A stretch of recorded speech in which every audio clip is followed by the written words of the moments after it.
Magandang buhay mga ka-cakes! Kamusta mo? Ako okay ra gihapon. Lumalaban kahit walang kalaban. By the way mga ka-cakes, ingon na niyon tuod akong teknik. Inig maghimo ko kanang no edge gani nga cake. Kanang mura siya fondant look na gid nato. Di ba kay usually ang atong cake is na may edge. Diya sharp ba? Sharp edge. So inanion siya ang teknik para mo walay edge, para fondant na gid siya lang tawon. Tapos ingon anion pod inig mag-quilt ta. Kaya na makita gali na to sa mga fondant na quilt.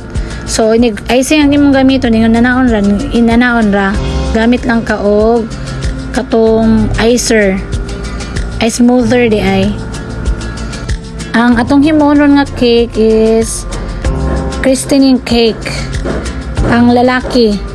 So mo ni siyang white lang and then simple lang ni siya nga cake pero puan elegant. Elegant ba ni siya? Ay, murag elegant na lang. Pero elegant man. Bitaw ay. Nice ni siya nga cake. Inanira siya ka simple. Tapos puan kanang to ang akong gigamit ani sa border is fondant. Gamit lang kog molder para more na siya group. Pero pwede po nini mo siya kung wala kay fondant, pwede ra ka mag-icing ani. Yun na lang nako kay para nice po siya lang tawon.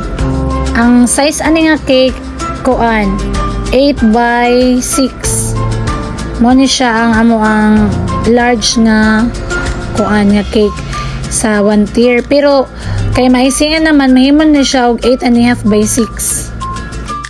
Nag-order to ani is walk-in na customer, walk-in na customer, wala na ako nakuha iyang name. Mo nang dili na ko siya matkuan ma-thank you o ma-shoutout diri Pero anyway, thank you kayo ma'am sa imong pag-anhi diri pag-visit sa mo and pag-place sa imong order. Happy to serve you po and God bless sa baby nga magbunyag today. Ay, last buwan pa ni di ay tuod. Karon lang ni siya na-upload kay kapoy og edit. Bitaw ay kapoy kay mag-edit ay sakit kayo sa ayes. Sakit kasi tutok og cellphone. Pero mo man lagi natong gipangitala, edit na lang tano. Mag-hire na lang siguro kung taga-edit no. Pero kanang walay bayad. Pakanon ra na kog cake kada adlaw. Bahalag mo taas ang sugar basta kay pakanon jud ako sa cake kada adlaw. Bitaw oy, salot kay kuan ang mga ang trabaho gali na sa studio. Dili jud lalim na nga trabaho, sakit kay sa ulo, sakit sa mata. Pero wala man gid siguro trabaho nga sayon. Depende lang na sa makaya. Tada, after 100 years na human rato ang cake. Mao na ni siya ang final look sa ato ang christening cake na ay edible shoes sa igbaw. Mao ra daw mga ka-cakes. Thank you for watching. Salamat and God bless.